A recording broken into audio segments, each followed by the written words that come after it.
It has been 7 decades since the Supreme Court landmark ruling of Brown versus the Board of Education. Joining us to reflect on this commemoration and the role Charleston played in its history is Reverend Nelson Rivers III, pastor of Charity Missionary Baptist Church and director of religious affairs at the National Action Network. We are also joined by Garcia Williams, consultant at the Thurgood Marshall Center Trust. Thank you both for being here. Welcome back. Thank you. Great to have you both. Thank you for having us. Talk about something so important, and it's amazing to think that 2024 marks 70 years since that landmark ruling, and maybe you can tell us from personal experience the change that you saw take place in 1954. Well, again, thanks for having us. This makes a huge impact on where we are right now in 2024, because 70 years have gone by, which is really living memory for a lot of us. And the reason a lot of folks don't know this is because it seems so incredible. They started in Summerton, South Carolina. A group of families decided they wanted a bus for their black children because the county board refused to have a bus for any black child. There were 30 buses, all went to white children. Black children who made up 74% of the school district had no buses. The families decided our children at least deserve. They walked 9 miles one way to go to school, no matter what the weather was. Yeah, of course. And they have to come back. So a family named Briggs, a family named Pearson, and others got together and had the nerve to ask for equality for their children. They were met with massive resistance. Nothing happened. In fact, it got worse. They got fired, they lost land, they lost property. But fast forward, Thurgood Marshall came to the rescue.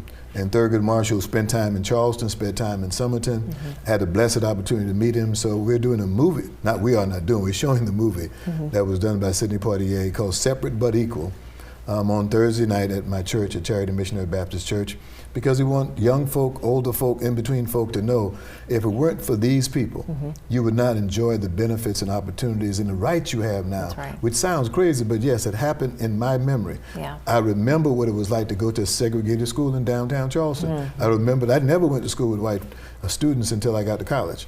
So why is this important? It happened in South Carolina, but it changed America. That's right. And it was South Carolina, Kansas, Delaware, and DC that right. all went to SCOTUS. And Virginia. That went to the Supreme Court to demand change, and change we got.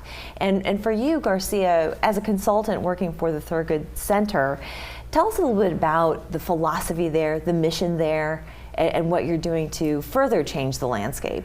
Thank you so much. The opportunity to work with the Thurgood Marshall Center is really one of those life-changing moments for me. I'm originally from Baltimore. I've been in the Charleston area for almost 25 years.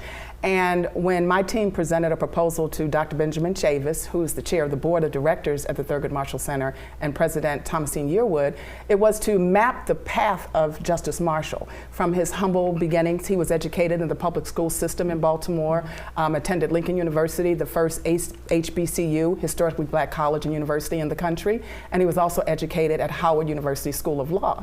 So he is the prime example of what public education can and will do. So the idea to celebrate him says, let's talk about who he was as an individual, talk about some of those cases that he heard, but more importantly, what about Charleston? Most people don't know the history that Reverend Rivers just described to you about the Briggs versus Elliott case. That was the pivotal case that allowed us, with the others combined, to get to the Supreme Court. So we're really excited of the partnerships that we formed that will allow us to celebrate him 70 years from this decision. It's incredible. What changes still need to be made?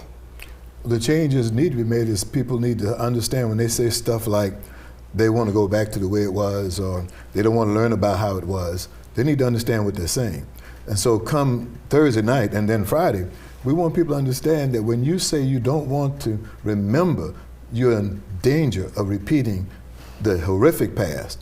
And they don't understand how bad it was until they realize. So Sidney Poitier was recruited by George Stevens, who did Roots, and he came here in 1991, had a chance to meet him, work with them on the film. Who knew what it was going to be?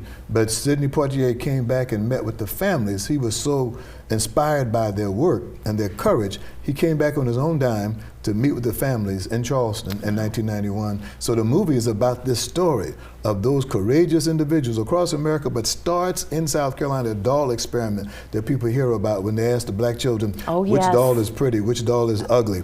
That happened in Summerton, South Carolina. the evidence they incredible. needed to change happened in Somerton, South Carolina. So we hope that people will come we're Thursday night at 6 o'clock, see the movie, be transformed by the movie. We have a panel that includes Councilman Darby, Michelle Simmons, who is now the Chief Academic Officer of Charleston County School District. We're going to have Ben Chavers, who ironically hired me for my first job nationally with NAACP. Yes. Life is a full circle if you live in the moment. And so It really is. we're glad about the opportunity of partnering with them and the Thurgood Marshall Trust Fund, but also Charleston and the area. We've invited the school boards of Berkeley County, Dorchester County, and Charleston County. It's wonderful. That they would come to see this movie and bring the children with them, because it can Please, be it's a fantastic life-changing film. to understand what was paid for your benefits. Absolutely. I couldn't say it better. We're going to end on that note. Thank you so much, you so Reverend much. Rivers. Thank you so much, Garcia, Thank for joining you. us again. Thank you. We're back after this.